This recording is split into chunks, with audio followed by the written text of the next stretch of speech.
저는 이제 가구 디자인을 하고 있는, 그러면서 이제 개원예술대학교에서 학생들을 가르치는 또 직업을 같이 가지고 있는 하지훈이라고 합니다.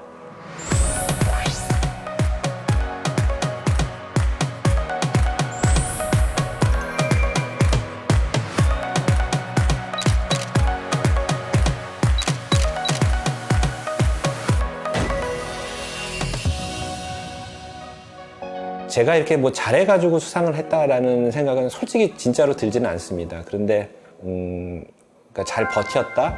이 공예상이 조건을 보니까 20년 이상이라고 돼 있더라고요. 그래서 내가 벌써 20년 이상을 한 분야에서 일을 하고 있구나라는 생각이 첫 번째는 들었고요. 오랫동안 포기하지 않고 여기까지 와서 기특해가지고 주는 상처럼 저한테는 느껴집니다. 한국에서의 대학교 과정은 공예를 했습니다. 이제 덴마크에 가서 이제 또 다른 공부를 한 거죠. 근데 덴마크에서는 조금 더 디자인적인 공부를 했기 때문에 정확하게 내가 공예 쪽이냐 아니면 디자인 쪽이냐라고 본다고 하면 둘 다라고 저는 볼 수 있겠습니다. 덴마크에서 공부했던 거는 내가 경험했던 거하고는 다른 문화적인 체험? 그런 부분이 가장 중요했던 것 같고요. 더 이렇게 넓게 보고 정답이라는 것이 다양하게 있다라는 것을 깨달은 계기가 되었다라고 생각을 합니다. 그래서 그런 부분들이 지금의 저를 만드는 데는 굉장히 중요한 부분이라고 지금도 생각을 하고 있습니다. 우리는 이제 예를 들어서 돈을 벌고 성공하는 것이 최선의 가치라고 생각을 하죠. 거기서는 이제 오히려 조금 더 많은 나만의 시간을 갖게 한다거나 가족과의 시간을 갖는거나 어떻게 하면 좀 일을 적게 하는 것이, 적게 하지만 물론 그렇게 효율적으로 하게 만드는 그런 것이 그런 것을 추구하기 때문에 사실은 굉장히 충격을 많이 받았죠. 이렇게 살아도 좋은 삶이구나라는 거를 사실 굉장히 충격적으로 느낀 거죠. 결국은 어떤 것을 지점에 도달하는 거는 방향이 중요하다라는 것들도 상당히 많이 깨달았습니다. 그래서 내가 이제 앞으로 뭐를 할 것이냐라는 것보다 내가 얼마 동안 할 수 있을 것인가에 대한 부분들이 더 중요하게 생각하는 그런 곳에 영향을 주지 않았나라는 생각을 하고 있습니다. 나이가 점점 들게 되면은 타인을 위한 삶을 살게 되는 거죠. 나 혼자만 먹고 사는 것이 아니고 내가 부양해야 되는 가족이나 같이 일하는 같은 스태프들이나 그런 사람들을 위해서 사는 삶으로 바뀌게 되는 거죠. 그럴 때 이제 내가 추구하는 가치에 대한 부분들이 점점 이제 흐려지는 것들이 느껴집니다. 초심을 잃지 않고 계속 견뎌나가고 그런 것들이 가장 어려운 부분이라고 생각하고요.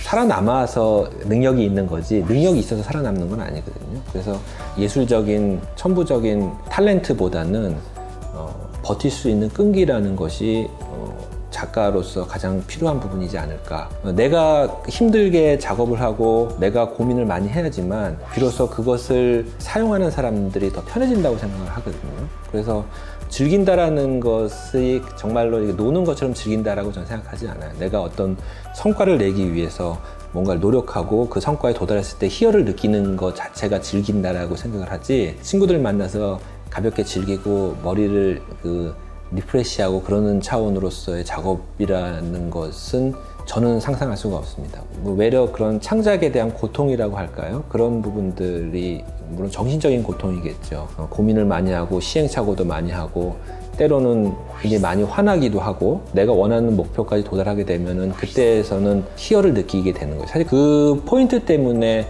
계속 이런 일을 할 수 있다라는 생각은 하고 있죠. 문화적으로 이제 좌식으로 생활하는 부분이 우리가 가지고 있는 굉장히 유니크함이라고 저는 느꼈어요. 그래서 그냥 돗자리로서 있는 것이 아니고 의자처럼 등받이를 만들어서 좌식 문화를 경험해보지 않은 사람들이 불편하지 않게 좌식을 경험할 수 있게끔 만드는 것이 그 자리라는 작품의 가장 큰 컨셉이 아닐까라고 생각을 합니다. 저한테는 가장 애정이 있는 작품 중에 하나인 게 12년이 지난 후에 이제 V&A라는 영국의 가장 큰 디자인 공예 뮤지엄의 소장이 됐거든요. 그래서 12년이라는 그 기간 이후에라는 부분과 내가 학생 때 만들었던 것이 저한테는 소중한 부분이라고 생각이 듭니다.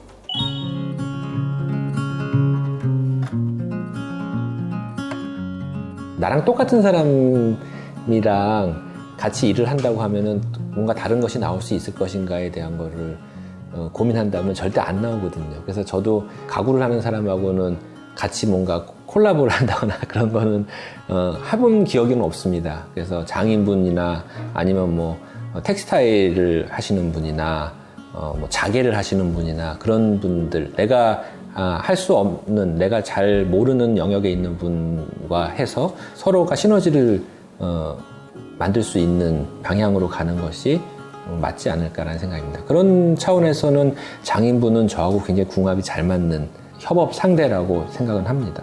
가장 성공적인 사례라고 제가 얘기 드릴 수 있는 거는 나주소반 장인 김춘식 선생님하고의 협업을 했던 것이고요.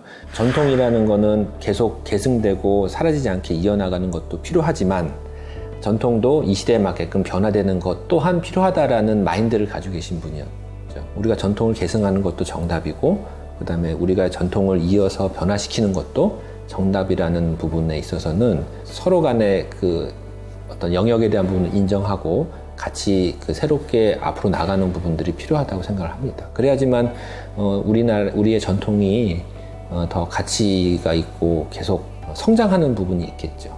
당연히 소재에 대한 어려움이 있죠. 장인분들은 항상 사용하던 소재만 사용을 하고, 그 다음에 그 낯설음에 대한 것을 이제 많이 두려워하시는 분들인 거죠. 그런 부분들을 도와주는 역할이 이제 또 어떻게 보면 제가 하는 역할이기도 하죠. 그래서 만약에 장인분이 그 자기 혼자서 뭔가를 하려고 한다고 했을 때는 못했던 것들을 뭐 저하고 하면서 그런 걸 할 수 있게끔 된다라는 그것이 저의 역할이지 않을까라는 생각도 듭니다. 나를 어떻게 이용할지에 대한 부분들을 잘 생각해서 나한테 빼나갈 수 있는 거를 최대한 많이 빼내가라라고 하거든요. 저는 이제 학생들한테 제가 줄 수 있는 부분은 제가 많은 경험을 하고 꾸준한 활동을 하면서 내가 전달해 줄 것을 많이 가지고 있어야 되는 거죠. 내가 컨텐츠가 없는데 어떻게 다른 사람들한테 제공해 줄 수 있는 게 있겠습니까? 그래서 학생들한테는 나의 지식을 제공해 줄 수 있도록 나는 열심히 또 활동도 하고 그 다음에 그것에 대한 것들을 학생들한테 아주 가감 없이 전달해 주는 역할로 저는 제 그 학교에서의 역할을 한다고 생각을 합니다.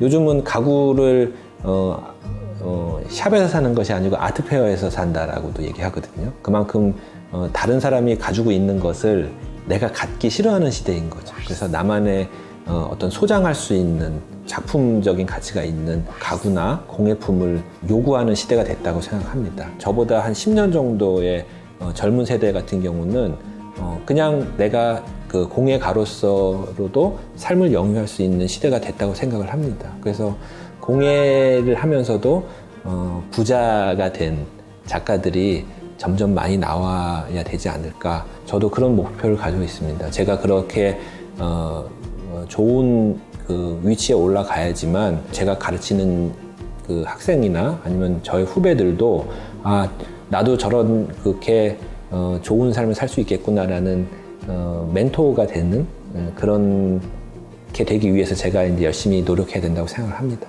글쎄요, 그것도 정답이 없지만은 저의 경험으로 본다고 하면은 타인의 시선으로서 그 판단을 하지는 않았으면 좋겠어요. 작가라는 거는 지극히 개인적이어야 된다고 생각을 하거든요. 봉준호 감독이 아카데미 상 수상을 했을 때도 얘기했잖아요. 지극히 개인적인 것이 가장 독창적인 것이라는 것처럼 다른 사람이 나의 작품을 어떻게 생각할까라기보다는 나는 나의 길을 가서 다른 것을 만들어 나간다라는 것이 우리 분야에서는 굉장히 중요한 것이 아닐까라고 생각을 합니다. 공예란 쓰임이 있는 예술이다. 우리가 일반적으로 가구를 접근할 때 뭐 의자라고 하면 이 의자가 너무 편해요, 불편해요 라고 접근을 하지만 실상 우리가 하루 24시간 동안에 의자에 앉아있는 시간을 본다 그러면 그렇게 많이 앉아있지 않는다라는 거죠. 그래서 편한 의자가 좋은 것인가 아니면은 사람이 앉지 않았을 때 그게 그 공간을 아름답게 만들어주는 조형적인 역할이 중요한 것인가에 대한 부분을 했을 때는 둘 다 정답이 될 수 있는 거죠. 그래서 다소 불편하더라도 조형적으로 그 공간을 아름답게 보이게 만드는 역할이 있는 의자도 굉장히 좋은 공예품이라고 생각을 합니다. 그래서 사람들한테 시각적으로서의 아름다움을 주는 부분이 공예에서도 반드시 필요하고, 다만 그게 예술과의 차이는 무엇이냐고 하면은 거기에 어떤 기능이 부여되는 것이 공예가 가지고 있는 특징이지 않을까라는 생각을 가지고 있습니다. 그런 질문을 받으면은 사실 답할 게 없거든요. 왜냐면 어떻게 하면 이게 오랫동안 내가 작품 활동을 할 수 있을 것인가가 가장 큰 고민이고요. 당장 요번에 뭘 해야 될까, 뭐 해야 될까라는 부분은 크게 걱정하지는 않습니다. 다만 이제 올해 공예상을 수상해서 기념으로서 지금 전시를 기획을 하고 있습니다. 그래서 이제 10월 달에 전시가 기획이 돼 있고요. 규모가 좀 큰 오브제에서부터 쉽게 이제 구입할 수 있는 작은 소품까지 다양하게 지금은 준비하고 있습니다. 제가 어떤 이런 삶에 있어서 앞으로 해야 될 것은 뭐냐라고 하면 굉장히 심플하죠. 죽기 전까지 작가로서 활동할 수 있는 부분을 어떻게 만들어 나갈까가 가장 중요한 부분입니다.